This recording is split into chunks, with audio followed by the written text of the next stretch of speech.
find ourselves in interesting waters again. The Utah Jazz ended up dropping one, unfortunately, 117 to 119 against the Chicago Bulls. Somehow this was anticipated, but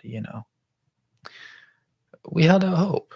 It was a well fought game. We got to see Bryce Sensabaugh get a start, and that's always a bright spot for us, especially with Keontae George and Taylor Hendricks both being out for a significant period of time. This was probably the next best thing we could have seen out of our guys.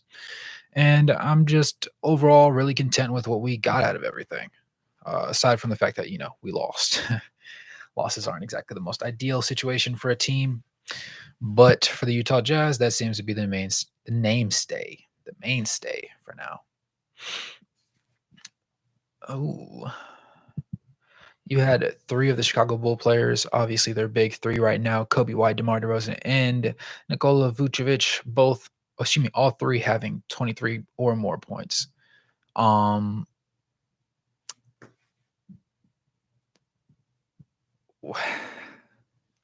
we had two players above 20, right? We had Colin Sexton and John Collins. Let's see. Bryce, in his first start ever, gave us a double double. In his first start ever, we lost the game. Can't take away from it. But Bryce Sensabaugh being able to come out and give us 15, 12, and 1 in 30 minutes, I think is some very solid production and very replicable for him long term. Chris Dunn obviously got the start because Keontae George and what's his name? Keontae George and Taylor Hendricks were both out. And then, of course, we're still missing Larry Markin. And so Lucas Salmonic still got the start and had 19 minutes. But we just saw some things going. I thought Jason Preston should have got a little bit of burn, but I'm not mad in particular. We're seeing that Johnny might not have exactly a Johnny may not be the guy that should have been playing those minutes, but they did put him in the position to play those minutes, and in 20 minutes he yielded 2, 3, and 1. How you feel about it is how you feel about it. But I try to veer away from that because despite how things went late game for us, we were down four after the first quarter, down 9 at halftime, down 10 actually, at the end of the third quarter because they outscored us, even though things got a little bit tighter in that quarter for us offensively. And then the fourth quarter, we just didn't have enough, didn't put enough mustard on it for us to go ahead and pull this W out. What's up, Dallin? What's up, Chris? He said, what is it? John Collins was using getting minutes. Well, Johnny was Johnnying, for lack of better phrasing. And so that found us in a situation where I guess this is the moment where we're just testing out a lot of ins and outs, just seeing who is who and who is not, who we thought they were, to put us in a position where we could say, okay, we confidently know that this guy long term probably is not a solution for us, especially going into this offseason. We're going to see a lot of like ups and downs and a little bit of topsy-turvy nature going on with our roster as a whole. A couple of pieces that are here that didn't get traded at the deadline will probably either be, out of contract, i.e. THT, who's expires, or possibly, your Jordan Clarksons of the world. But that remains to be seen. We don't have any guarantees across the board. And honestly, it's kind of up and down. It's really up and down. Do the Jazz have to win the rest of the games to make it to the playoffs? Essentially, to have any shot of being a playoff caliber team, they basically have to win out and pray that the Lakers or the Warriors or both just decide to be complete hot dog water. And because the likelihood of that is very slim to none, it doesn't really seem like it's very likely that they'll end up getting, that nod long term, unfortunately. But yeah, that's just the way it's playing out. So I'm gonna just do what he did the same thing with every screen. He gets wrecked every time. Well, see, that's why he's third string. Nah, but it was interesting that they decided to start him again. I mean, I guess you kind of had to, but at that point, give Omer a start again. But I guess I kind of understand. I don't necessarily agree with it, but more or less, it makes a little bit of sense for me because they went what? They went 9 people deep in the rotation still, regardless, due to injury. He said we have to win probably 15 to 16 out of our next 19 games to win it. Yeah. We have to win about 10 to convey our pick, which is what we need. Yeah. And it doesn't seem like we're going to end up being that lucky with our situation, unfortunately. So we'll just have to take what we can and go with it. We said Sexton is on fire. George to shooting guard, Sexton a new point guard. Someone here mentioned this. Yeah, somebody did actually. It's nice to see Colin Sexton doing his thing per usual. 24, 4, and 7 in 35 minutes. Very efficient from the field. High assist, low turnover game. If he can replicate this, he's a really good point guard, honestly, in my eyes. Not old, obviously, his previous injury, despite it being significant, was not even enough to like seriously hamper him going forward from an athleticism standpoint, which is really big because Colin Sexton relied heavily on his athleticism. Though now he's had more of a change of pace, a little bit more wiggle to his game. You still see that level of explosiveness that you had before, so you can expect him to still be significant and responsible in that realm, continuing on down the line. Whether they do end up going with him or if they decide to take things in a different direction and rely more so on the rookies because he's like handsomely in between both Markkanen and the rookies.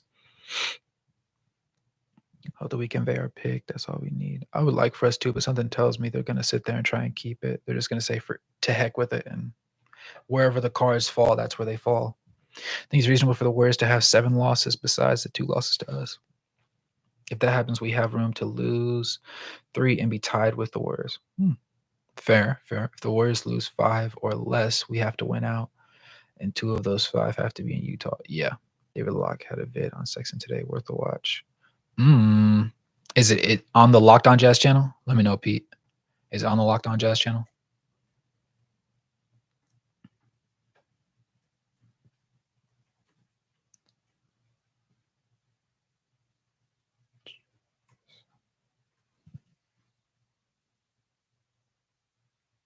The story of the season for the Utah Jazz. Got you. I just saw it right there. Oh, it's 35 minutes. I can speed run that. Yeah, I'll check that out immediately after this. After we finish up here, I might have to drop one of my own. Honestly. Hey, Jackson. What a tough one tonight. Yeah, but we saw a lot of good things, though, considering the fact that we were so short-handed in the manner that we were. I mean, we started, let's see. This is Chris Dunn's first start in a minute. Luka is not an NBA caliber starter.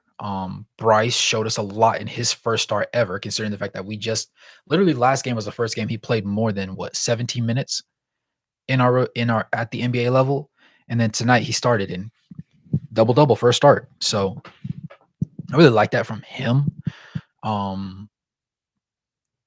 We saw a couple bright spots, a couple low spots. Your Johnnies, your Lucas, but I mean, I would trade some of their minutes for Jason Preston because Jason Preston has been a triple double machine at the G League level. I don't know if he's ready for the NBA level, but just toying around, giving him a little bit of burn, just to haha, look at him, kind of thing would be nice. But we were down what Lowry, Walker Kessler, Taylor Hendricks, Keontae George, and I guess if you want to count Otto Porter, he's not really a part of the team right now, but he's in existence. Just really interesting stuff. Oh man, look. Okay, so fun fact: the reason why my camera looks the way it does is because I have to go off of my MacBook web camera. Typically, I have like my individual vlog camera, but I realized that I did not have the adapter now for the since I'm actually in Tennessee right now. I stay in Charlotte, but I'm in Tennessee. I join my family on their little vacation thing. Which makes things a little bit difficult because I had to pre-edit some videos. And then I have a couple of videos that I pre-recorded that are kind of still in space. Like I had one about Jordan Clarkson's poor play, but as we know, last game he had a really hot game, and then this game he was okay. But I'm still gonna probably post that tomorrow. But I forgot my adapter, so I have one of my mics just on the go ones that I could throw in my bag real quick, but I didn't have the adapter and I forgot it. Since I don't carry spares because I wasn't expecting to forget one, we're just getting it was either great audio or great video, and I'd rather you be able to hear me in good condition than see me because I mean I'm not even on set, so but yeah, man. Yep. I don't think I've ever seen a Utah game where the Jazz gets every single whistle in the last 2 minutes. Yeah, I understand why he wasn't in at the end. Your guess is, kind of as good as mine, I'm not gonna lie, Pete. Bryce is great. Bryce, my biggest thing earlier on in the season was I thought Bryce was not that far off from Keontae George because of Keontae's efficiency. Keontae was for lack of better phrasing, a bad defender, right? We knew this. He picked good shots, but he couldn't hit his good shots, right? He wasn't a terrifically great playmaker, right? He had some good games, he has some bad games, and sometimes he was extremely turnover prone. By and large, that same scouting report could be applied to Bryce Sensabaugh. The only thing was Bryce was hitting his shots at the G League level. So I was like, why don't we just try him out?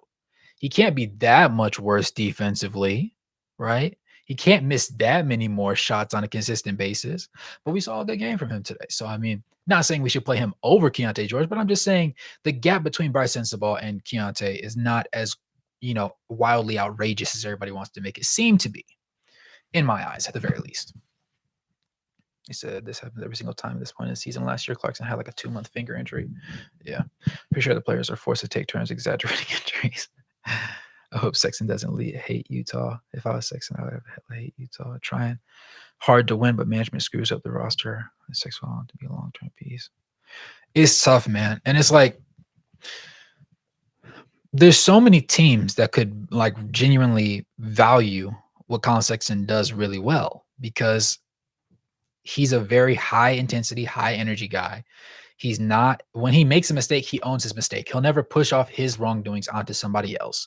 But he always puts himself in a position to where even when he's on the bench, he's hyping up the crowd, he's hyping up his guys. Whenever somebody makes a play, he's all behind his guys, 10 toes, 100,000%, getting hype, whether he makes a play or somebody else.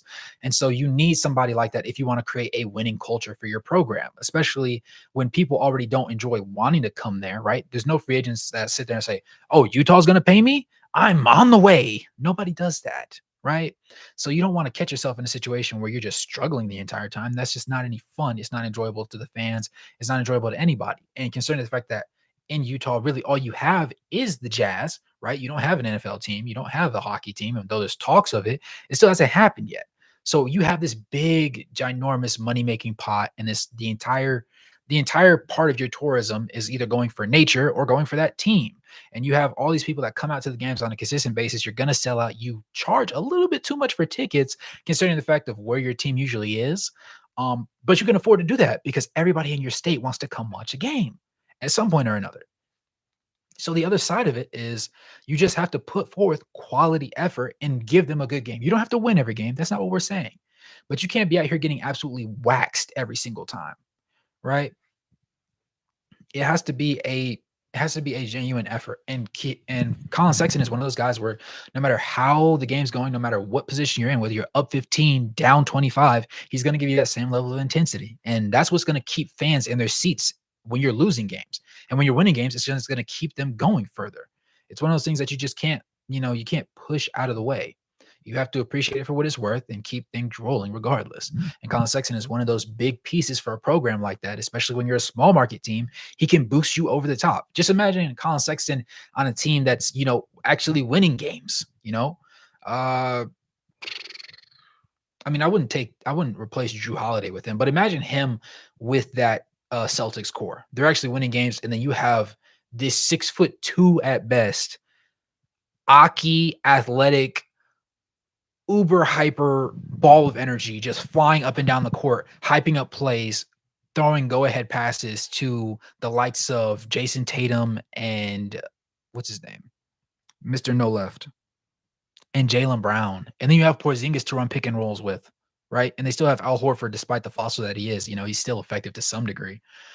But just like little things like that. And so when you are a team that's small market like the Utah Jazz, and you're not going to garner the attention of larger pieces in free agency, when you get when you get like a smaller piece through a trade, no less, the best thing you can do is try and take care of them, or at the very least keep them in the loop. If we're going to have a bad season and this is going to be a rebuilding year and I'm trading all my pieces at the deadline, regardless of what happens, I need to tell him out the gate. because he's one guy that's not going to get traded. And I want him to know that as long as he plays up to standard, we are going to keep him and not only just have him on the team, but have him as a central focal building point and a building block of the roster.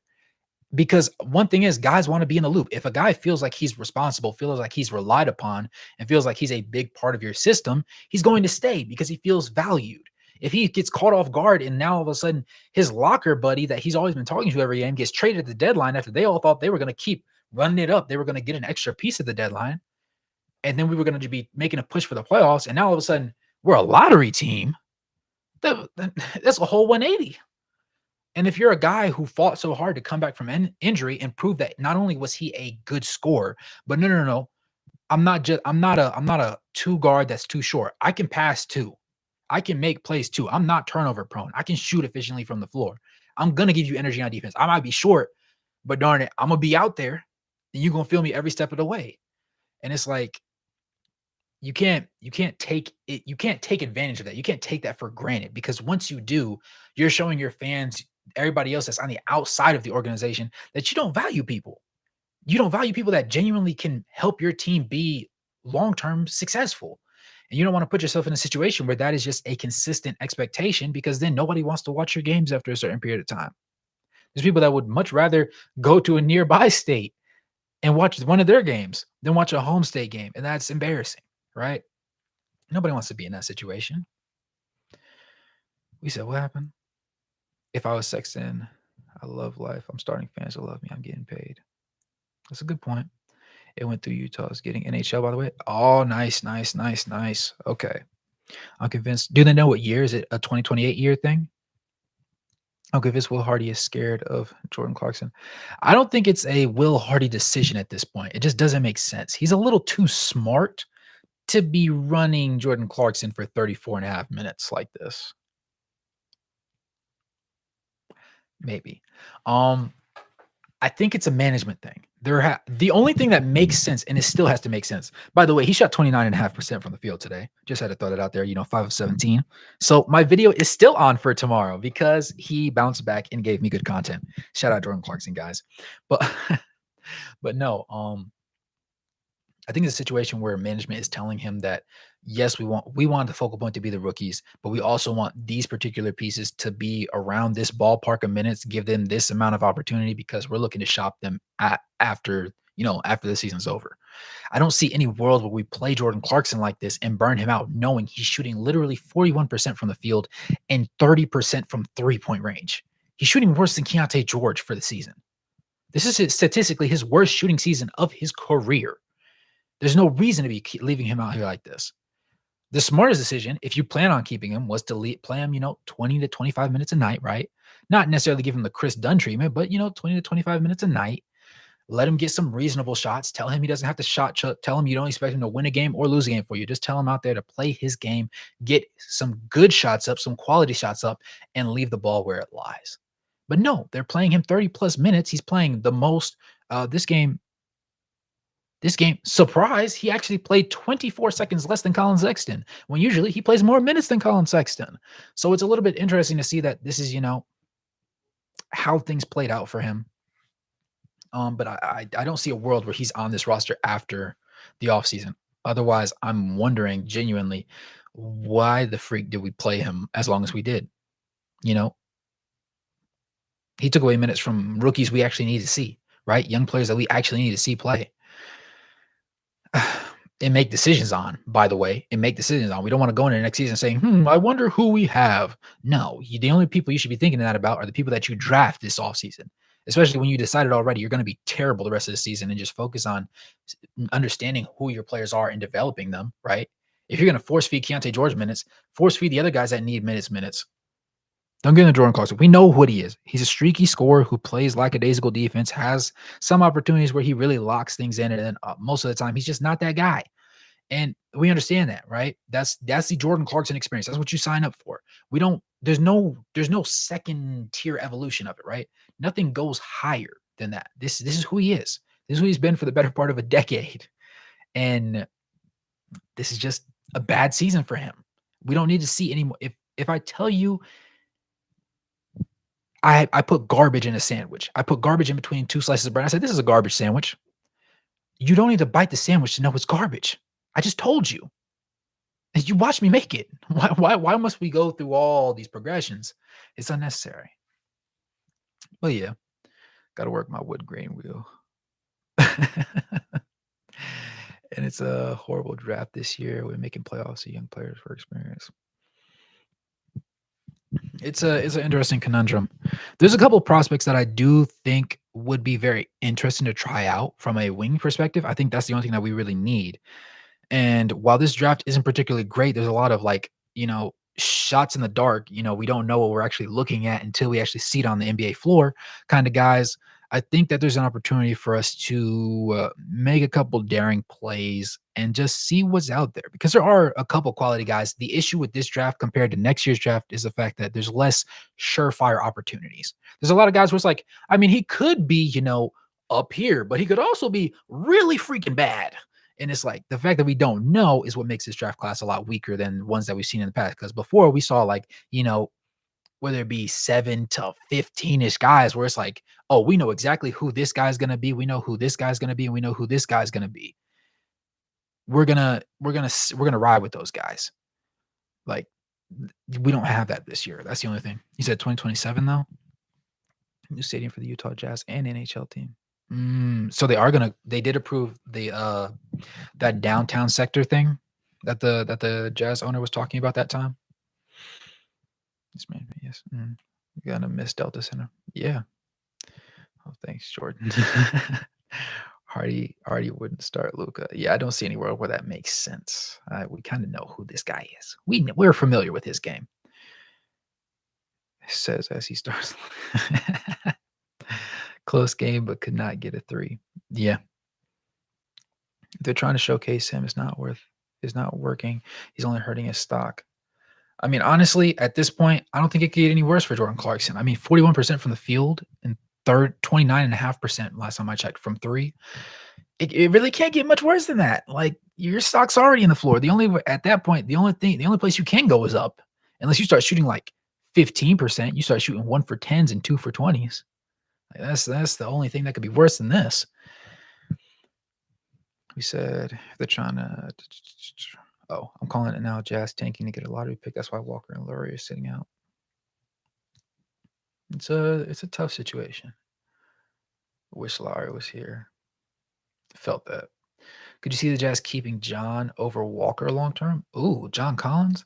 I don't think that would work just because of John Collins' particular skill set and defensive ineptitude. So the thing is, John Collins is fairly effective on offense. The issue has been like over the second half of the season. I don't know if there's a resurgence of his finger injury or what, but he's been absolutely terrible from three, like god awful, to the point where like in the first half of the season he was like shooting 38%, and now I'd be surprised if he was shooting 32 because he's been shooting a lot of 1 for 4s, 1 for 5s. Today he was 2 for 9.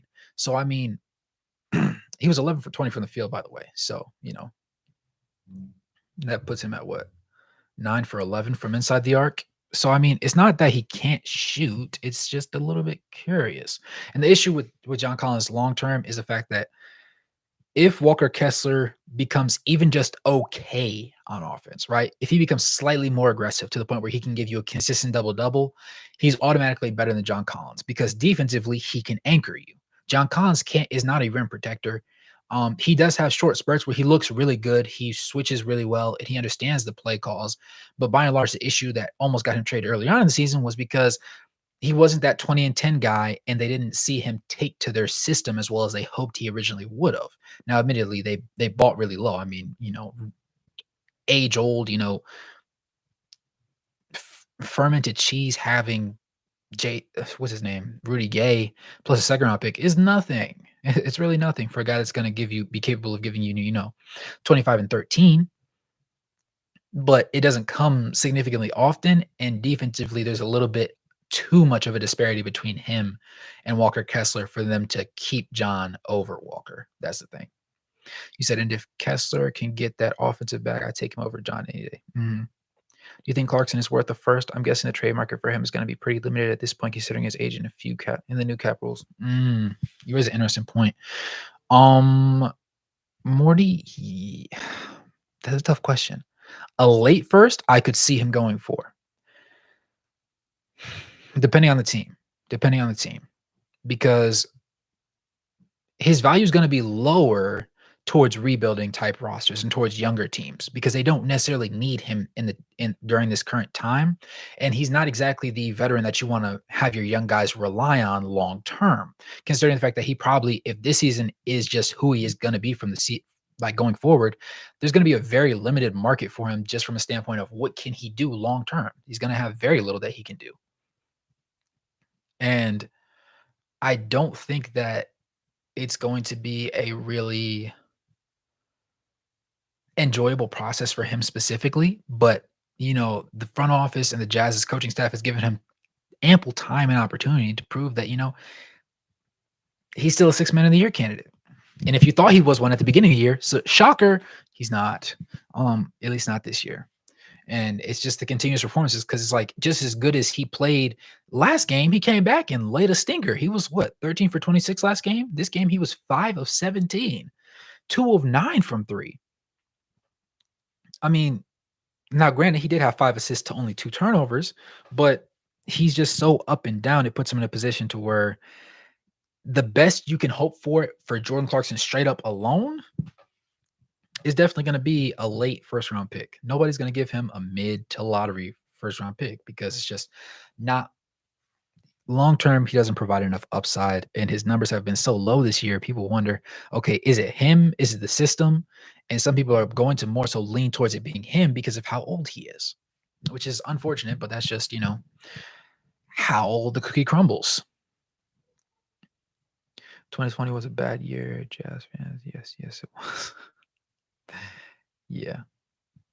But I mean, you never really know because at the end of the day, you said, with Jordan Clarkson trying to play hero ball, a bad take. Is that a bad take saying that he plays hero ball? No. No, because that's what he does on a consistent basis. That's part of his issue. Here's part of the problem with Jordan Clarkson. The part of the reason why I'm so impressed with Colin Sexton and just so unimpressed with Jordan Clarkson. We saw Colin Sexton be a guy that was a really downhill driver of the basketball. He can shoot the three pretty well, but he likes to attack the basket, get layups, get foul calls, that sort of thing, right? Has a little bit of a floater to him, but by and large, he was like a really downhill to the rim kind of guy. We saw this man evolve, add a change of pace dribble to his bag, get more into floaters, get more into the mid range, get more into selective shots, getting more into drive and kick situations, and being more of a probable passer, more of a passer for lobs, just a more cerebral point guard and less of a two guard, more of a point guard type player this season. Meanwhile, we saw Jordan Clarkson regress to the point where he was playing hero ball the entire time. You didn't like the lineups where you saw Keontae George and him come off the bench because he was either taking all the shots or he wasn't locked in on defense. And are those really traits you want to show Keontae and say, yeah, this is how you play in the NBA? No, because you're setting Keontae's ceiling as 6 man, right?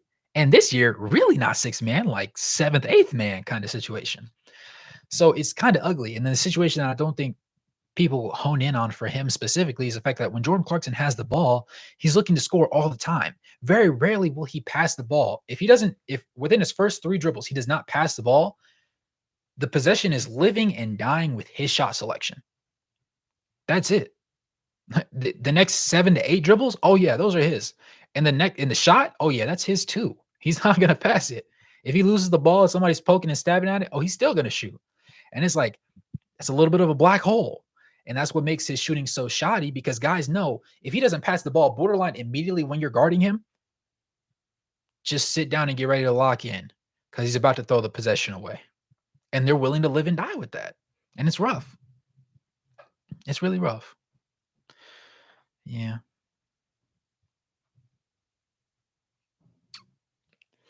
We said, is Hendricks a forward or a center? To me, he's a forward. I love Hendricks at the power forward spot because he's a little bit more mobile than Kessler is. And in order to have them both on the floor, I think since Hendricks can shoot the 3 ball, now could he be a stretch 5 if you really need him to in a situation where, let me put it this way, Hendricks at full potential or almost full potential is better than John Collins because he's a better defender out the gate. Right now, I'm willing to argue he's a better defender. So his three ball is honestly because John Collins has been shooting so poorly during the second half of the season. The three ball is basically on par with one another. The only thing John Collins does a little bit better is rebound, and he's just stronger, more consistent inside the paint. Long term, though, 2, 3 seasons down the line, I could see him taking that role if they don't like the Walker Kessler matchup at the center spot for a game and they want to stretch it out and get a couple, like get a larger variety of shooting from 3-point range. Then yes, I could see him playing the five then. But for me, he's a forward. He's not a center. 2021 was a great year beside the Clippers. Yeah. Henrik should not play center. I'd rather him play point guard. No, I understand that, Jackson. To Jordan's credit, he has progressed as a paper. Fair play. What a wild ending. That was a great fight by this group. Yeah, considering it. What's up, Dink? First of all. Second of all, considering, yeah, just how far down the gutter the guys were, just being able to rock things out and make something happen like this. Really big, really important. And I'm just genuinely impressed by the fact that they were able to stay in the match. The fact that Bryce Sensabaugh was, by the way, I didn't say his percentages, 5 of 8 from the field, 2 of 4 from 3 of 3 from the free throw line, 3 offensive rebounds out of his 12 total rebounds, only 1 turnover in 29, almost 30 minutes. Ball score plus minus of a +1. Excuse my language, that's a damn good performance. For a rookie who's been in the G League basically the entire season, hasn't really played more than 15 minutes all but 1 or 2 games all season at the NBA level, comes in, starts shorthanded roster, gets the job done. I love it. Even if this was peak Bryce Sensabaugh, 15 and 12 for a guy that we were ignoring this entire season. Yeah, I'll definitely take it 100,000% for sure. Mhm. If Chris Dunn was white, he'd be getting props like Alex Caruso. I dare I say, I think you might be right. He's an unsung hero as a passer. You know what? Yes, David, he has improved as a passer. Compared to last year, because he's averaging a career high, 5 assists a game and 2.7 turnovers. Now, last year, if memory serves me right, he had 4.7 or 4.6 assists per game and 3 turnovers, 3 dead even. So yeah, I'd say he's better passing this year than he was last year from an assist to turnover ratio standpoint. But his shot making has suffered still. My thinking works better if you want to keep Lowry. Just need a wing. Mm-hmm. I mean, if we just had one of our guys were out, could have been a game changer. Yeah, most definitely. What is the biggest flaw on this Jazz team? The lack of consistent defensive effort, the topsy turviness of the 3-point shooting, um, and then the wing depth. Once we lost Fontecchio, it was over with. We have no true wing, and maybe you want to make Bryce Sensabaugh that guy. He is 6'5", I think. Maybe you want to turn him into that, but is that really where you see things? The fact that we don't have a genuine wing is probably the biggest issue because you have Larry Markkinen who still isn't efficient when it comes to creating his own shot. Right, he's trying now, but he's inefficient with it. John Collins has never been that. So really, you have Colin Sexton creating his own shot. You have Jordan Clarkson creating his own shot. And then a bunch of guys that need you to get them the ball and put them in scoring position to make winning plays, which is tough.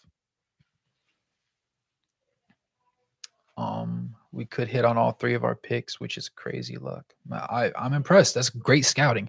Bryce looking nice. You already know Tyson. He said, I think we're just playing for draft position now. Low key, Doug. Yeah. Yeah. Yeah, I'm actually with you on that one. I don't think that they care to convey their pick this year. I think they're just planning on like living with it and keeping it, which is interesting. I don't necessarily love it, but it just kind of is what it is.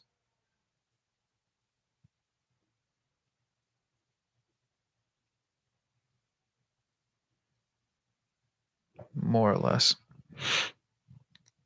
We said what happened. Beside for management, yeah. Price is definitely nice. I'm the panda. We should have brought IT up from the stars for a 10-day to play tonight. Man, borderline. Cause bro, what was going on? Exactly. Brought IT, we should have played Kevin Knox. Oh, no. Nah, well, we bought him out, so we'll leave that where it was. Wish my boy made that shot, but Sexton over his career has proven to be a clutch player. He's had 2 chances in his team to hit a game winner. He'll get the next one. Full faith, full faith. The whole way with him. Is Knox that bad? He's not exactly that bad, but the issue for Knox was they how do I put this? The Knicks put him in the same position that we put Keontae George, but he did not develop. So basically, they force fed him minutes, praying that he would be good. And he didn't develop well in those minutes that they basically forced him to have. And so it put him in a position to where he was just bad. And that wasn't ultimately what he wanted to be. It's just what it played out to be, which is unfortunate. But no, I wouldn't say he's a terrible player. He's just he's getting lost in the vacuum of the league rotation world. It's just, rough. I wonder if Ainge is comfortable to draft some players in this summer's draft. I figure that he would have to be. Could you see the Jazz taking a swing at the next big name request or trade? Somebody. I think they're going to try at the very least and put in an offer for somebody this this offseason. I don't see a world where they do nothing. But I don't know if they will get them, but we'll see.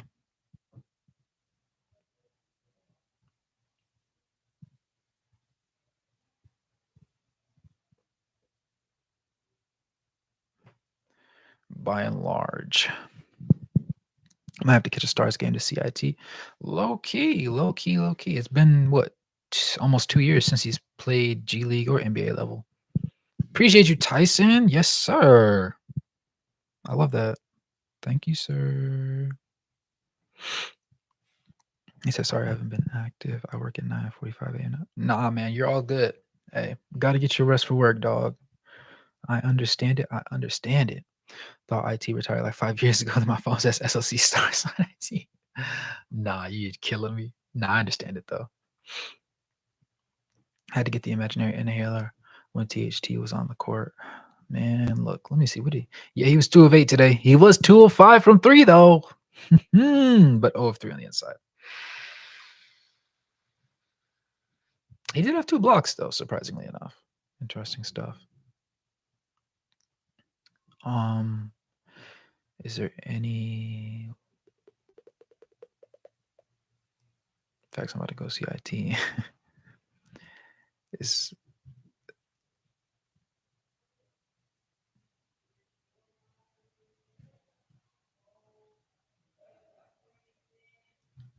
Is there any star in particular that you would think would fit this team? I kind of like the idea of Mikal Bridges, but since the Nets are building around him, it's tough. It's tough. Our number 1 and number 2 priority needs to be extending Lowry and extending Sexton. Number 3, buy another piece. Yeah. What happened to THT? I swear we stopped playing and then he got back. Yeah, there was no market for him at the trade deadline when they tried to unload him, and I think that ultimately was what really got in his way. I don't know, it's Keontae's timeline now. Trade everyone, tank next year too. If they tank next year, it's gonna be just nastiness. That's a lot of years on somebody's prime to waste. 3 whole years of somebody being a good player and it just gets flushed down the toilet. I don't know. Logic was good, my guy. How's it going? Dark era? Undoubtedly. Undoubtedly.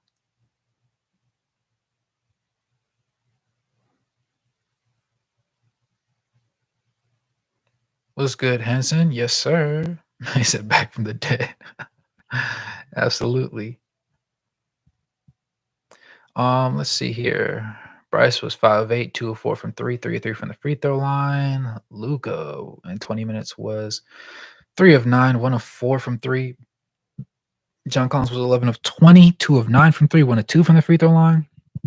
Sexton was 7 of 17, 5 of 11 from 3, 5 of 6 from the free throw line.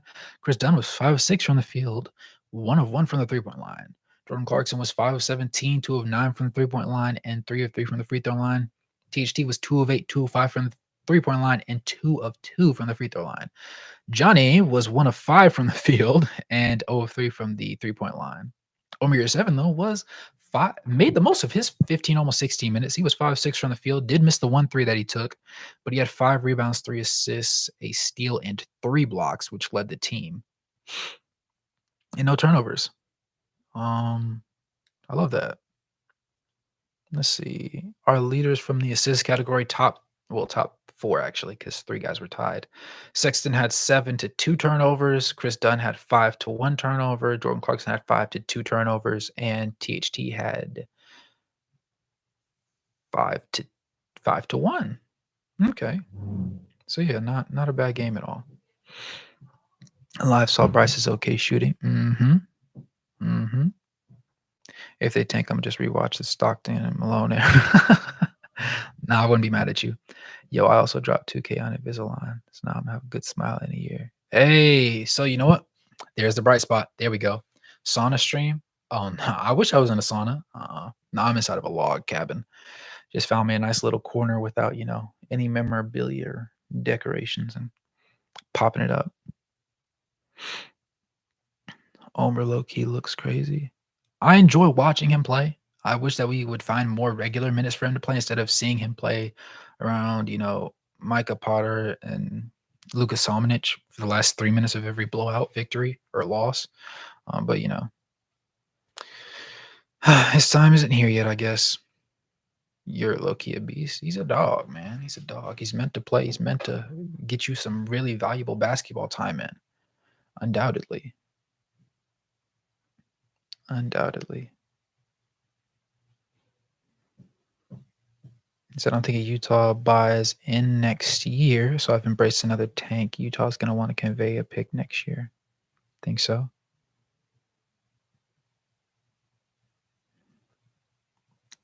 Micah Porter is crazy, crazy bad. Micah Potter. He's just there, for lack of better phrasing. He's there. That's how we call it. Yep.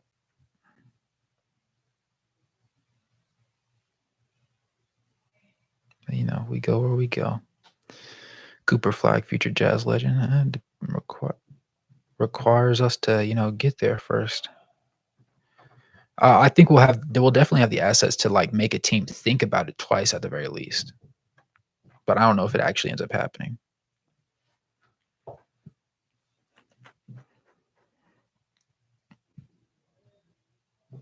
One more parlay today, thanks to DeMar going off on us in the fourth quarter. Sexton over 22.5 points. DeMar over 27.5.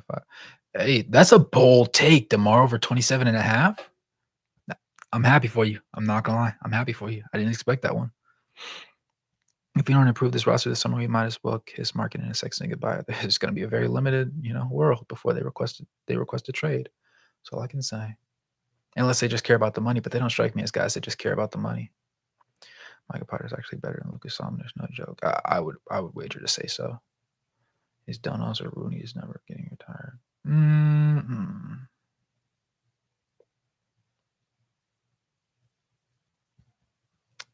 I'd have to look at the record books, but I'd say Rudy's is probably more important. But I don't know if he was there long enough, and I think if he has more success away from the team, I don't think he gets his number retired. Colin Sexton and 8 first.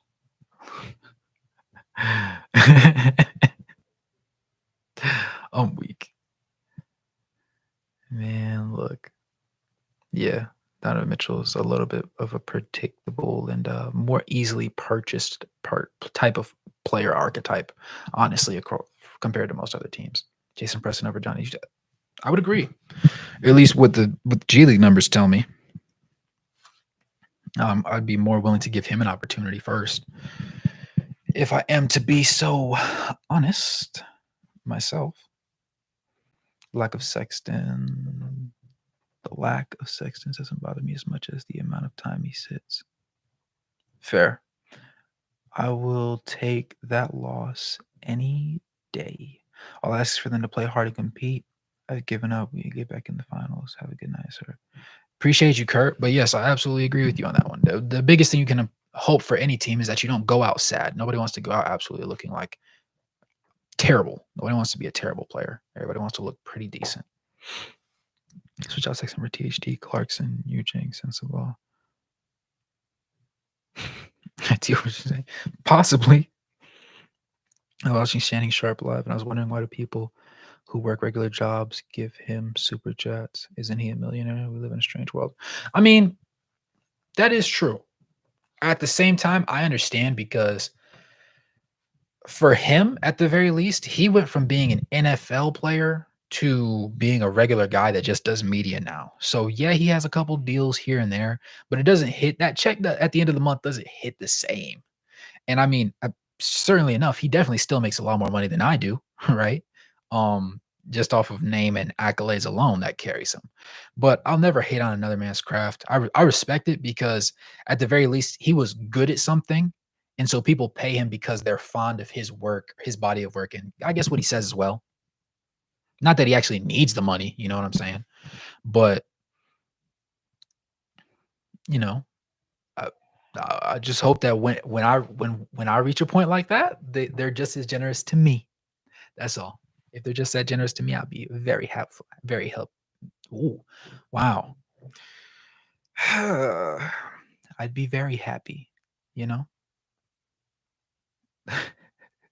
Let's see. Give me Preston. Hope he can pull triple doubles in a regular NBA. It'll be nice.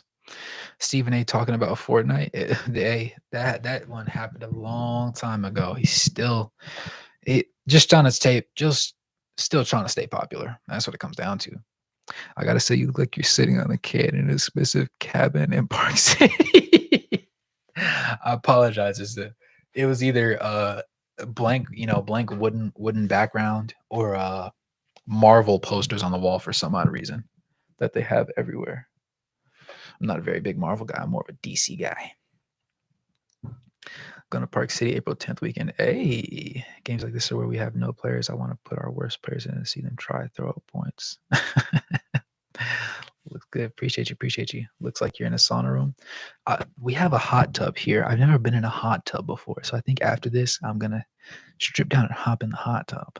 I think it's that time. I think I've earned it. Maybe put on a show on my laptop, watch something. Maybe watch some highlights. I don't know. Come up with some more ideas. We'll see. I wish this place had a cabin. No, no, I've never been. No, been around. I've never been in one though. Yeah.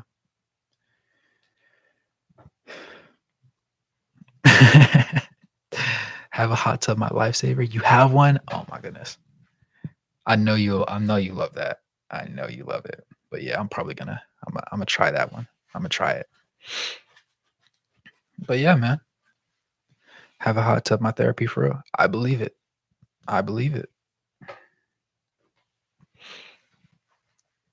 Can't knock anybody's hustle, man. Wraith Jacuzzi stream. Man, look. I do. If I could send you a video, I would. Now I believe you. Nice try, Project. Man. Times be timing. Just a whole lot of vibes, man. But it was a solid game to watch. Definitely seen worse. The only thing that I could say is that understandably so, and to be expected, we saw them shoot a lot better from the field than we did. They were 45 for 90. We were 44 for 96, which means they shot 50%. We shot 45.8. They also shot a lot better from three just because they took significantly less threes and hit two more. They were 17 of 39 for 43.6%. We were 15 for 47 for 31.9%. Desperation heaves in that way. Bryce a Hooper, just a liability on defense. Hopefully he can improve on defense. Yeah. Yeah. I went to watch a game with my 94-year-old dad. Really? How did that go? Well, I mean, I assume it went well. That's awesome. I wasn't even reading Tyson's comment when I said that either. No, but that's really nice, actually. I love that for you. THT is a good shooter from time to time. He's definitely a better shooter now than he was before earlier on in his career. Lost by 2 points, I expected worse given everything. Yeah. Mhm. I'm coping so hard over them not meeting the win total. I'm praying for the Mavs to get blown out round 1 and Luka to ask out. We used to have season tickets together just like old times. Okay, that's what's up, man. But yeah, I didn't want to take up too much of you gentlemen's time. We had a quality game, one of the first ones in a while. Just some interesting stuff to talk about. No Keontae, no Taylor Hendricks. So who do we have to look at? Bryce. Because we're not talking about the other guys. So just made sense. I don't know if the Jazz are trying to convey the pick to OKC or keep the top 10 pick. This draft class is weak, apparently. It looks like they're fine just keeping it because they said it before, but now I just actually believe it. They're just fine keeping it, which is unfortunate, but it is what it is. I'm surprised they didn't tee up Drummond in the fray off the bench. Looked like he threw to the bench. Yeah, it was interesting. Better be a tough stream. We'll see what the future holds. We'll see what the future holds. Yeah, that'll be the determinant factor.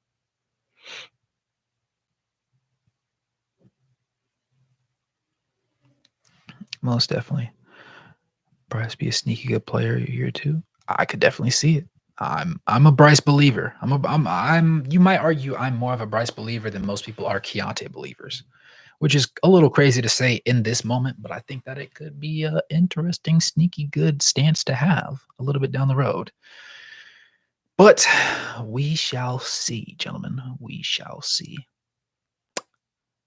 With that being said, if all hearts and minds are clear, I appreciate you boys tuning into this live stream. As Eddie says, getting hot. You like Bryce better than George? I believe Keontae, but Bryce has shown more and less. Yeah. I just wonder if he can replicate it on a larger sample size. That'll really tell us who he is. Yep. AJ does, brother. Cody Williams. Hey, who's to say? Who's to say? What's stopping us? Who's holding us back? You know? But yeah, I appreciate you gentlemen popping into the live stream, having fun. I know it's a little bit of a different ambiance. I know the camera quality isn't the same, but we had to get one out there. Had to make sure I had hit y'all with those, wonderful, wonderful view of everything.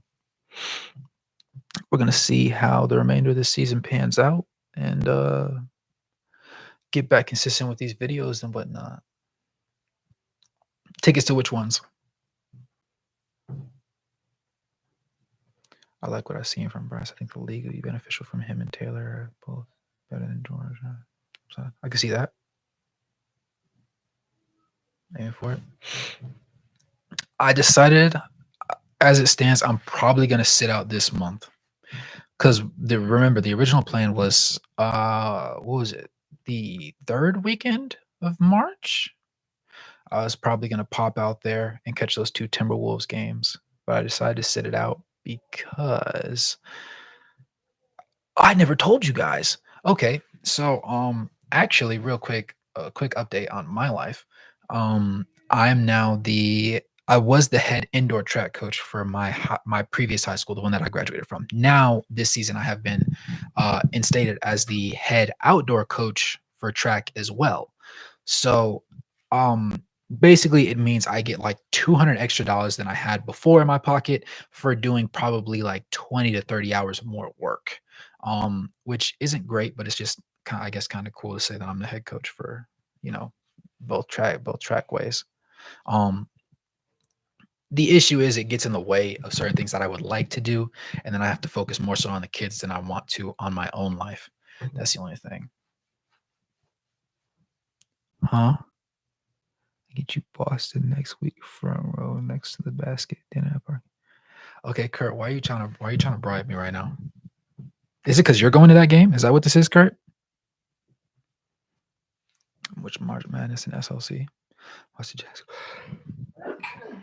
Bless you. Thank you. Welcome.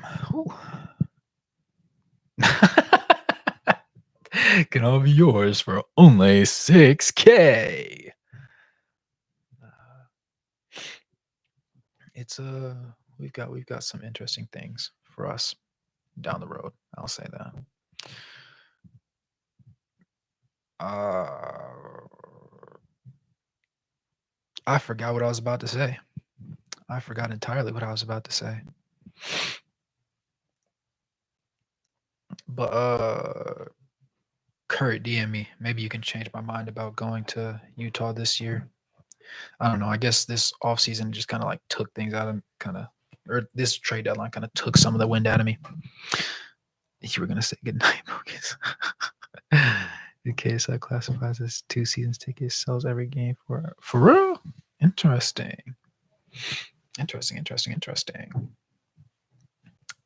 But with that being said, thank you, gentlemen, for appreciate you, Mac. Yes, sir. As always, thank you, boys, for tuning into this live stream. I appreciate everybody taking time out of the day to enjoy a little bit of friendly banter and conversation amongst themselves and amongst each other. Hopefully, we see some more positivity from the Jazz going forward, and we can see some more bright spots from Bryce Sensabaugh and the other rookies once they come back. With that being said, I appreciate you guys tuning in. As always, make sure to like the video, subscribe, turn on post notifications, and become a member to help support the content. And with all that being said, and if all hearts and minds are clear, as always, good morning, good evening, and good night. No matter where you are on the globe watching, thanks for tuning in, and I'll catch you boys in the next one. Peace.